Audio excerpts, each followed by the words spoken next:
그 형제를 미워하는 자마다 살인하는 자니 살인하는 자마다 영생이 그 속에 거하지 아니하는 것을 너희가 아는 바라. 아멘. 하나님의 말씀입니다. 하나님께 감사합니다. 오늘 하이델베르크 교훈답 40주일 105문부터 107문을 보겠습니다. 질문과 답변을 보시죠. 105문, 제6계명에서 하나님께서 원하시는 것은 무엇입니까? 내가 이웃의 명예를 훼손하거나 그들을 미워하거나 해치거나 죽이지 않기를 원하십니다.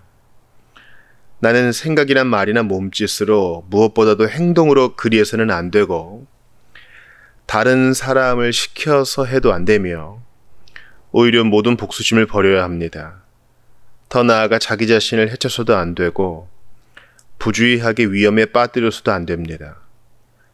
그러므로 살인을 막기 위해서 국가는 또한 칼을 가지고 있습니다. 106문, 그런데 이 계명은 살인에 대해서만 이야기합니까? 아닙니다. 하나님께서는 살인을 금함으로써 살인의 뿌리가 되는 시기, 증오, 분노, 복수심 등을 미워하시며 이 모든 것들을 살인으로 여기신다고 가르칩니다. 107문, 앞에서 말한 방식으로 우리 이웃을 죽이지 않으면 그것으로 이 계명을 다 지킨 것입니까? 아닙니다. 하나님께서는 시기와 증오와 분노를 정죄하심으로써 우리가 우리 이웃을 자기 자신처럼 사랑하여 인내와 화평과 온유와 자비와 친절을 보이고 우리가 할 수 있는 한 그들을 해악으로부터 보호하며 심지어 원수에게도 선을 행하라고 하셨습니다.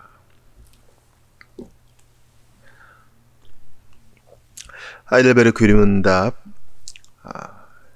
10계명을 보고 있는데요. 10계명은 감사의 생활에서 주기도와 더불어 아주 중요한 부분이라고 했죠.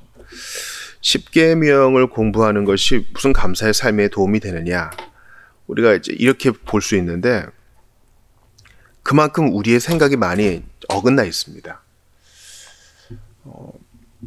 예수님의 가르침을 들었던 그 당대의 사람들은요, 제자들을 포함해서 많이 어리둥절해 했어요. 놀랍다 이런 정도의 감은 있었지만 정확히 이해하지 못했습니다. 그러니까 타락과 더불어 우리의 총명과 모든 부분이 다 어그러진 거죠. 완전히는 아니더라도 상당 부분 타격을 입은 것입니다. 그러므로 10계명과 주기도가 감사의 생활이라는 것에 대해서 우리는 나의 견해, 사회적인 통념이 아니라 성경의 말씀, 하나님 말씀에 우리의 생각을 굴복시킬 필요가 있어요. 방금 읽었던 요한일서 3장 15절도 마찬가지죠. 마치 팔복의 언어를 쓰는 것 같아요. 사도 요한이 뭐라 그럽니까? 살인하는 자가 누구냐? 바로 형제를 미워하는 자가 살인하는 자다. 그렇게 형제를 미워하는 자는 살인하는 자이어서 영생이 그 속에 거하지 않는다. 우리가 오늘 6계명에 대해서 배우는데 6계명에 대해서 많은 이들이 아주 지엽적으로 생각하는 것 같습니다. 그래서 나는 이것과 관계가 없다 이렇게 보시는 분들이 계시는 것 같은데 그렇지 않아요. 감사의 삶은 아주 먼 데 있는 것도 아니고 감사의 삶은 아주 추상적인 것도 아니에요. 그것은 늘 우리의 삶과 잇닿아 있는 미움을 그리스도의 사랑으로 극복하고 의지를 들여 사랑을 선택하는 데에 감사의 삶이 있어요. 그러니까 하나님께 영광 돌리고 하나님께 나를 구원하신 것에 대한 감사를 표현하는 데에 뭐 노래만 하는 게 있는 거 아니고요. 여기서의 삶을 다 버리고 해외에 가는 데 있는 것도 아니고 바로 지금 사랑하기로 결정하는 거. 내키지 않아도 사람은 사랑하고 그 이슈에 대해서만큼만 분노하기로 결정하는 거. 잘 안 돼도 기도하며 그리스도께 요청하는 거. 그게 감사의 삶이에요. 제가 한 가지 우려하는 게 있어요. 저도 이제 찬양 사역을 했기 때문에 상당 부분 공감하지만 요즘 크리스찬 음악이 있어서 상당히 천편일률적이에요. 즉 워십, 예배 음악으로만 고정된 경향이 있어요. 그러니까 신자는 거의 모든 부분에 대해 노래할 수 있어야 되는데 그 워십송에 있어서 워십송으로만 상당히 규모가 제한되는 안타까움이 좀 있어요. 그런데 그 워십 음악에 있어서도 상당히 그 분위기와 컨셉이 비슷한 경우를 많이 봅니다. 어떤 촬영장이나 세트장이나 또 어떤 무대 같은 것을 대여하거나 그런 곳에서 회중을 운집하게 한 후에 그걸 찍는 거죠. 상당히 미디어에 갇힌 워십 음악이라고 할 수 있겠는데 그 대여지는 것도 상당히 비슷합니다. 그래서 사람들이 워십, 예배라고 하면은 악기를 쓰고 회중들이 이렇게 일어서고 대부분이 다 우리는 처음 듣는 거지만 그들은 이미 다 알고 있는 노래를 하고 그것이 우리에게 소비되어지고 이런 양상을 띠고 있는데 상당히 조심할 필요가 있어요. 그 자체로 나쁜 것은 아니고 또 선한 것이고 우리가 이런 부분을 독려하고 개발해서 계속 밀고 나가야 되지만 조심할 부분은 있어요. 하나님께 감사하는 생활이 그게 전부가 될 수 있는 양 여겨질 수 있어요. 저도 그래 왔기 때문에 이제서야 여러분께 좀 조심할 것을 알려드립니다. 감사의 생활은요 아주 전방위적인 것이고 하나님께 영광 돌리는 삶은 아주 대단히 그 범위가 넓어요. 그리고 그것은 대단히 개인적이고 대단히 사소한 데서 시작됩니다. 우리가 노래를 잘 못할 수 있고 많은 봉사를 못할 수도 있고 많은 시간을 교회당에서 보내지 못할 수 있어서 주님은 괜찮다 하셔요. 거기에 연연하신 분이 아니라 우리가 하나님 말씀을 얼마나 이해하고 그것을 작게나마 진정으로 순종하는지가 주님의 초미의 관심사예요. 사도 요한이 얘기하죠. 우리가 그를 사랑한다 함은 그 계명을 지키는 거라 그래요. 하나님을 사랑하고 하나님께 복종하고 하나님께 감사하는 것은요. 먼데 있는 것도 아니고 추상적인 것도 아니에요. 그건 계명을 지키는 거예요. 그 계명을 지킨다는 말은 하나님께서 우리에게 요구하시는 십계명, 도덕법의 요약을 잘 이해하고 하나둘씩 순종해 나가는 것을 의미합니다.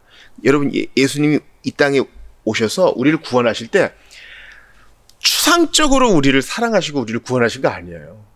그걸 기억하셔야 돼요. 예수님은 하나님의 계명을 지키셨어요. 하나도 빠짐없이.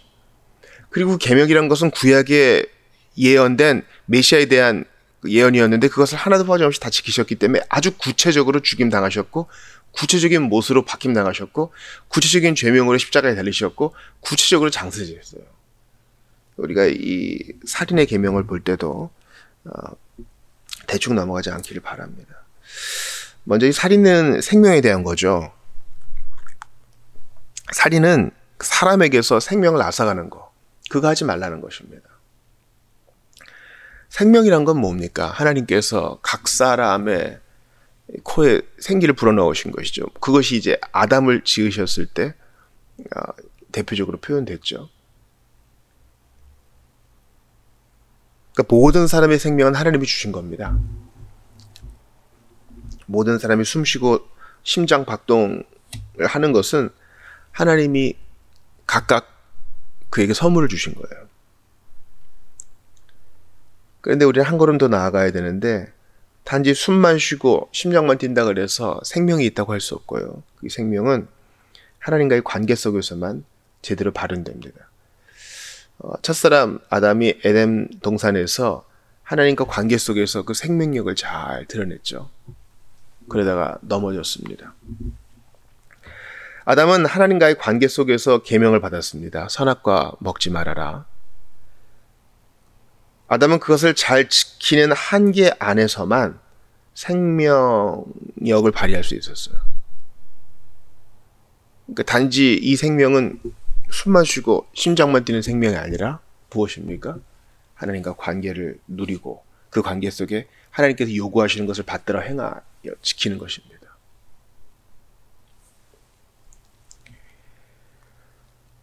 그러니까 신자의 생명은 어디 있어요? 하나님의 말씀을 지키는데 생명이 있어요. 이것을 제가 하나님과 교제라고만 얘기하지 않은 걸 기억하세요. 하나님과 교제한다는 것을 인간의 교제와 맞물려서 생각하는 경우가 있거든요. 사람끼리 교제한다는 의미도 분명히 쌍방적인 게 있죠. 서로 간에 귀를 기울이고 서로 간에 책임을 다하는 거죠. 근데 이제 요즘은 교제란 것이 좀 상당히 가볍게 여겨지기 때문에 저는 교제란 말은 바로 상대방의 말을 듣고 그 사람이 원하는 말을 해주고 나도 그 의무를 행하는 거. 좀 그렇게 봅니다. 교제란 것은 아주 구체적인 거예요. 나 지금 누구와 교제하고 있어. 이럴 때 연애를 하고 있다. 이렇게만 생각할 수는 없어요. 왜냐면 신자의 교제도 있기 때문에. 신자의 교제는 뭡니까? 나는 이 사람에 대한 의무를 다하고 그 사람도 내에 대한 의무를 다하고 서로의 말을 들어주고 그런 거예요. 그러므로 생명력이 발휘되는 것은 참 생명이란 것은 하나님과의 관계 속에서만 이해될 수 있고 그 하나님과의 교제는 바로 하나님이 요구하시는 것을 잘 지키는 겁니다. 명령하시는 것을. 이건 율법주의가 아니에요.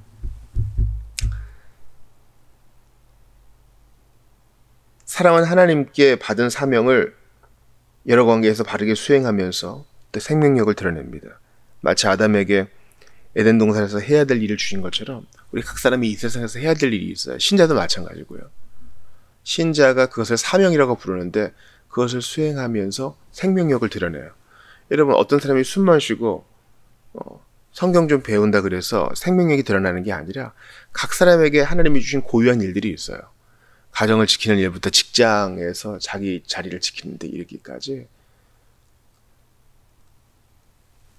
그렇게 주님과 관계하며 주님이 요구하시는 것을 준행할 때 우리는 참 생명력을 드러낼 수 있는 것입니다. 그럼 죽음이란 것은 뭐예요? 바로 이 생명력에서 끊어지는 것이죠. 요한복음 17장 3절에서 영생은 유일하신 참 하나님과 그의 보내신 자 예수 그리스도를 아는 것이라 그랬는데 이 아는 것은 경험해서 아는 거죠. 이 알미 있어야 제대로 된 생명력을 누리는데 그러지 못한 자는 어떻게 됩니까? 둘째 사망에 떨어지죠. 우리는 천국에서 영생을 살든 지옥에서 영생을 살든 존재는 계속됩니다. 문제는 하나님과의 관계가 있느냐 없느냐 이것이 중요합니다. 그러므로 방금 읽었던 요한일서 3장 말씀과 연계해서 볼 때 어떤 형제가 하나님과의 관계를 누리고 그 속에서 생명력을 잘 누릴 수 있도록 도와주는 게 오늘 계명 요구하는 거예요. 내가 그를 실족하게 해서 하나님과의 교제에서 끊어지고 주님이 주신 생명력을 풍성히 누리지 못하게 한다면 나한테 문제가 있는 것이고 율계명을 내가 어기는 것입니다. 어떤 사람하고 비신자랑 아주 즐거운 시간을 보내요. 그러나 그에게 그리스도인다운 모습도 보여주지 못하고 또 복음도 전해주지 못하면 나는 그가 생명 얻을 기회를 박탈하는 것입니다. 아주 넓게 이 율계명을 볼 필요가 있어요.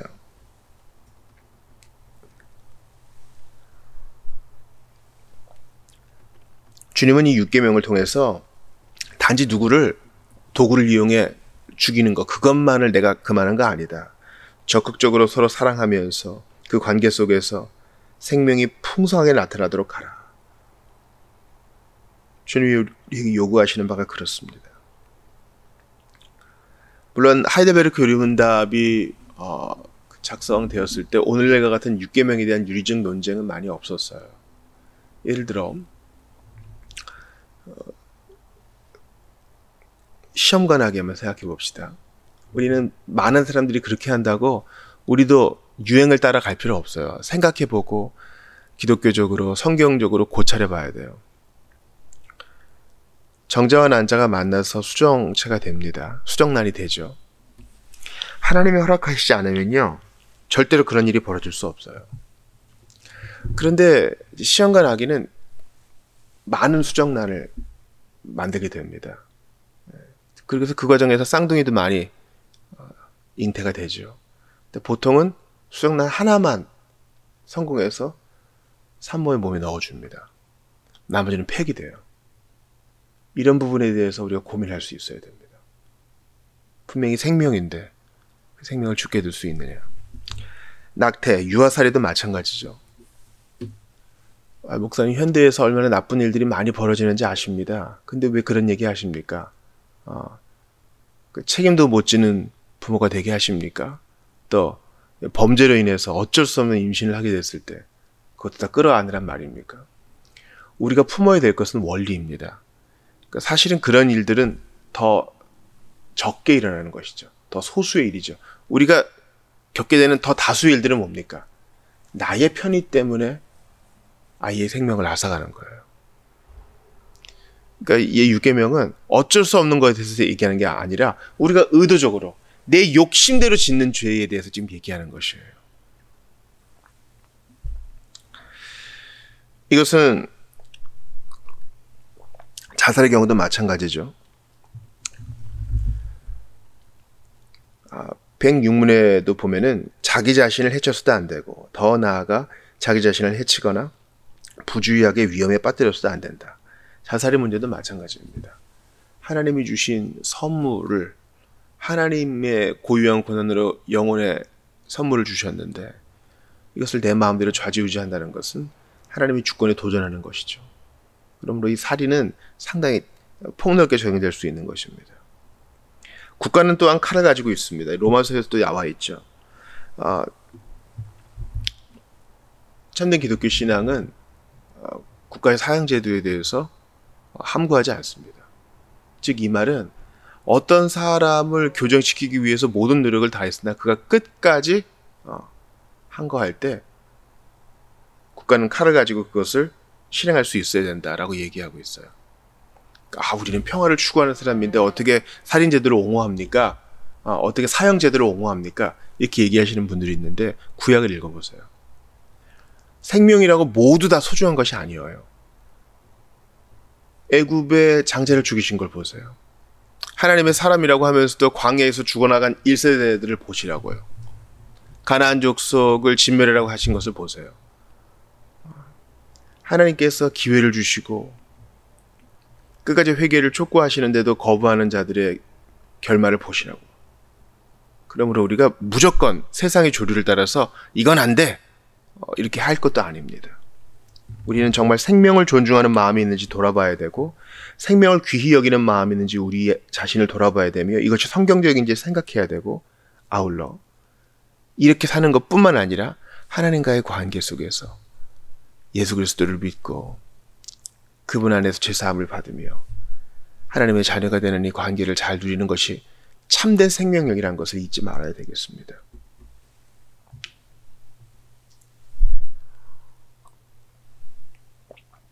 그런데 창세기 4장 24절을 보면은요, 아주 무서운 얘기가 있죠.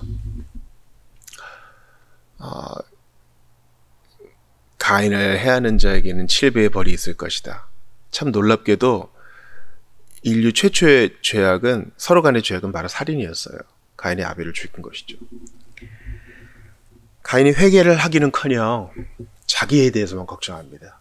인자하신 하나님께서는 가인을 도와주시고 가인을 해하는 자 7배의 벌이 있을 것이다. 근데 라멕이 가인의 후손이죠. 라멕은 그런 하나님을 조롱하듯이 나에게는 77배의 벌이 있어도 좋다. 할 테면 해봐라. 이런 겁니다. 그리고 자기의 살인죄를 자랑합니다. 여러분 죄에 빠진 인류가 얼마나 급속도로 타락하게 되는지 아시게 될 거예요. 라멕을 보세요. 그리고 이제 라멕의 후손들로 인한 죄악 까닭에 노아 홍수가 일어나죠. 그래서 성경에서 최초로 살인을 금지하는 말씀은 창세기 9장 노아 홍수 이후에 나옵니다. 하나님은 이것을 슬퍼하세요. 단지 라멕처럼 하지 않는 것뿐만 아니라 우리가 해야 될 일은 각 사람의 생명을 존중해주고 그가 예수 만나게 해주고 그가 그리스도 안에 있다면 더욱더 그리스도와 교제를 누리게 도와줘야 되는데 우리는요 여기까지 이르지 못해요.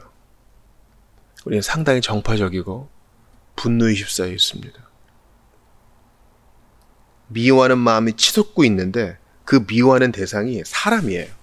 이슈가 아니고 어둠의 세력이 아니고 사람을 미워해요. 이건 대단히 큰 문제입니다. 내 이웃을 내 몸과 같이 사랑하라 그랬는데 우리는 주님의 계명을 지키는 일에 있어 너무 멀어요. 우리는 공산주의를 미워한다고 하면서 공산주의자들을 싹 죽이고 싶어요. 그러지 않아요? 왜냐면 눈에 보이니까. 근데 우리의 싸움은 혈과 육에 속한 것이 아닌데 우리는 자꾸 싸우려고 그래요. 십자군 전쟁이나 3.2년 전쟁이나 유럽에서 있었던 기독교 세력들 안에서의 싸움을 한번 보세요. 결론은 뭡니까? 전쟁으로 해결되는 건 없더라. 이거 아니에요. 분노가 탁 표출돼가지고 분노의 표출의 끝판왕은 전쟁이죠. 전쟁을 30년 합니다. 십자군 전쟁 얼마나 많은 병사들을 예루살렘에 보냈어요. 지금까지 무슬림과 화해의 기미가 없는 고를 만들어 버렸잖아요.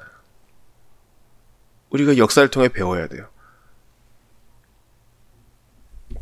분노의 끝판왕인 전쟁을 통해서 해결되는 건 아무것도 없더라. 우리는 이 6계명을 통해서 106문의 교훈을 들어야 됩니다. 살인의 뿌리가 되는 시기, 증오, 분노, 복수심을 미워하시며 하나님께서요, 이 모든 것들을 살인으로 여기신다는 사실을 마음에 깊이 두고 어떤 이슈와 죄 자체를 미워해야지 사람을 미워해서는 안 된다.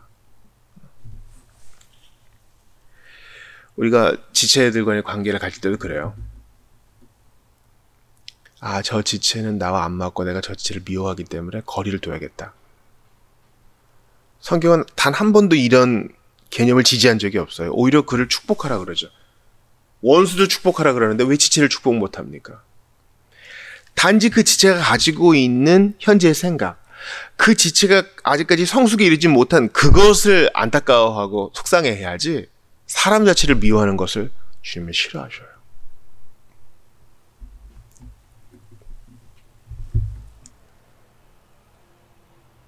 오늘 본문 106문에서 이웃의 명예를 훼손하는 것, 그를 미워하거나 해치거나 죽이는 것뿐만 아니라 거기에 뿌리가 되는 시기, 증오, 분노, 복수심을 106문에서 얘기합니다.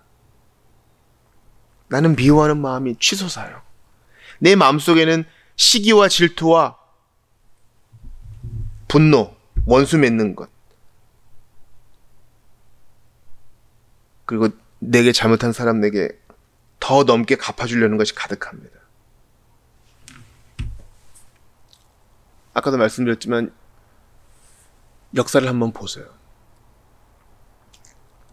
어거스틴이 이론적으로는 확립했지만 이 세상에 의로운 전쟁은 단 하나도 없었습니다.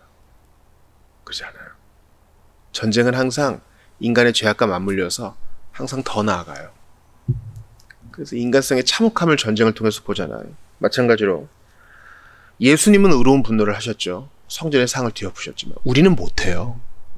이런 경험해 보셨잖아요. 이 살인의 뿌리가 되는 시기와 증오와 분노와 복수심이 우리 안에 있기 때문에 우리가 화를 낼 때 이것과 딱 결탁해. 그래서 우리가 짜증 낼 때도 항상 조심해야 돼요. 나는 누구를 미워하고 그래서 그를 죽이거나 그러진 않았지만은 큰 소리는 좀 내는 편이야. 나는 화낼 건 내야 돼. 우리는 그것을 정당화하면서 주님의 마음을 아프게 할 수 있는지도 몰라요. 모든 율법은 하나님 사랑과 이웃 사랑으로 규결된다 그랬죠. 이 6계명도 마찬가지입니다. 살인하지 말지니라. 이게 어떻게 하나님 사랑으로 규결됩니까? 주께서 우리를 얼마나 사랑하셨느냐. 나 같은 것을 얼마나 참아주시며 그저 인내하시는 정도가 아니라 얼마나 적극적으로 사랑하셨느냐. 그 사랑을 받은 내가 이웃에 대해 관용해야 되지 않겠느냐. 원수도 품으라 그러셨는데 교회 안의 지체를 사랑해야 되지 않겠느냐. 오늘 본문이 우리에게 주는 교훈입니다. 이웃 사랑도 마찬가지죠. 내가 이 사랑을 매일 하나님으로부터 하늘로부터 받고 있는데 과연 얼마나 흘려내느냐. 오히려 내 권리 있네 하면서 다른 사람을 미워하고 판단하지는 않는가. 저는 그런 분들을 많이 봐요. 참 안타깝습니다. 하나님을 사랑해요. 신앙 고백이 분명해요. 그런데 TV에 나오는 사람을 너무너무 싫어요. 특정 정치인을 너무너무 싫어요. 특정 지역인들을 너무너무 싫어요. 이게 구원받았다고 간증하는 신자가 동일하게 얘기하는 거예요. 저 사람만 없어지면 좋겠다 그래요. 교회 안에 있는 누구누구가 꼴 보기 싫다 그래요. 우리가 은혜라도 안 받았으면 얼마나 괴물같이 될 거예요. 이게 우리에게 너무나 긴밀하게 붙어있는 영역이기 때문에 여러분께 호소합니다. 살인하지 말라는 것은요, 적극적으로 사랑하는 뜻이에요.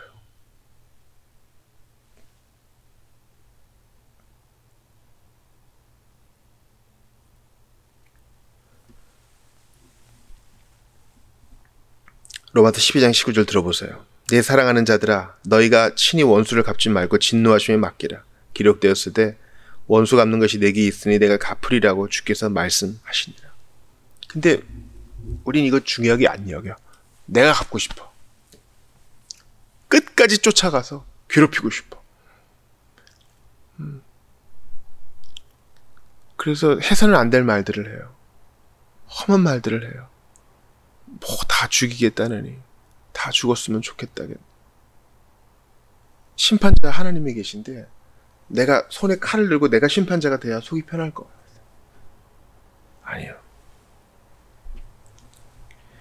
우리 구주 예수님을 생각합니다. 살인자처럼 살인한 자를 죽이겠다고 살인자가 돼버린 나, 손에 칼을 들고 피 묻히기를 좋아하는 나를 위해, 주님의 원수가 된 나를 위해 그분은 아낌없이 피 흘려 돌아가셨어요. 살인자의 손에 살인당하셨습니다. 이제 그 사랑으로 구원받은 우리에게 주님 말씀하세요. 생명을 귀히 여기고 영혼을 귀히 여겨라. 천하보다 귀한 영혼을 귀히 여겨라. 죄를 미워하되 사람을 미워하지 말아라. 주께서 나 같은 것에게 이러한 이웃사랑을 보여주셨다면 내가 얼마나 더 해야 되겠어요. 내 자신을 봅니다. 참 사랑이 부족해요. 나는 살인은, 눈에 보이는 살인은 안 했지만 형제를 미워함으로 수천 번, 수만 번 살인을 했어요. 이런 나를 주님이 사랑하시고 구원하시고 지금도 인도하셔요. 그리고 오늘도 이 평화의 길에 같이 서자고 우리에게 손 내미십니다. 사랑하는 여러분, 우리가 진짜 할 일만 한 세상에 살고 있어요. 전쟁이 일어나고 매 주말마다 집회가 일어나고 교회 안에서도 파당이 갈리고 너무나 가벼워지고 복음의 원리가 가볍게 여겨지는 이 세상에 주님은 내가 먼저 하나님과의 관계를 회복하고 그 속에서 주님의 뜻을 하나둘씩 준행하며 지체를 사랑할 것을 요구하십니다. 시기와 증오와 분노를 정죄하심으로써 주님은 우리가 우리 이웃을 자기 자신처럼 사랑하여 인내와 화평과 온유와 자비와 친절을 보이고 할 수 있는 한 그들을 해악으로부터 보호하며 심지어 원수에게도 선을 행하라고 하십니다. 여기까지 가려면 어떻게 해야 됩니까? 주의 사랑을 담뿍 받고 매일 성경을 통해서 주의 사랑을 깨달아야 됩니다. 그리고 의지를 쳐서 실제 생활에서 순종해 나가야 할 것입니다. 오늘 본문 말씀은 참으로 어려운 말씀이에요. 내 안에 있는 시기와 증오, 복수심을 직면해야 됩니다. 회피하지 말고 직면해야 돼요. 내가 이렇게 화가 많은 사람이다. 내 안에 뭐가 있는가 들여다보고 이런 나를 사랑하신 주님 앞에 다시 한번 거꾸러져야 되고 기회를 주신 주님 앞에 다시 한번 눈물로 화답해야 되고 이제 내 직장과 가정에서 도저히 품을 수 없는 그도 품어야 됩니다. 공의에 해당되는 부분은 적법하게 처리를 해야 되겠으나 내가 감당할 부분은 감당해야 돼요. 모든 일을 다 법대로만 할 수는 없어요. 사랑의 법이 실정법을 넘어섭니다. 성령의 법이 이 모든 것을 이겨냅니다. 그러므로 원수까지 품을 수 있는 그 능력을, 그 사랑을 내게 달라고 기도하고 아울러서 나 같은 자, 주의 원수된 나를 구원하기 위해 아낌없이 피 흘리신 예수의 십자가를 더 깊이 묵상하시는 여러분 되시기를 주의 이름으로 축원합니다. 살인하지 말지니라 예수께서 말씀하십니다. 이 땅에서 살인당하셨던 예수께서 오히려 생명을 존중하라고 우리에게 말씀하시니 그 주의 말씀을 받들어 원수까지 품을 수 있는 성숙함에 이르는 여러분 되시기를 주의 이름으로 축원합니다.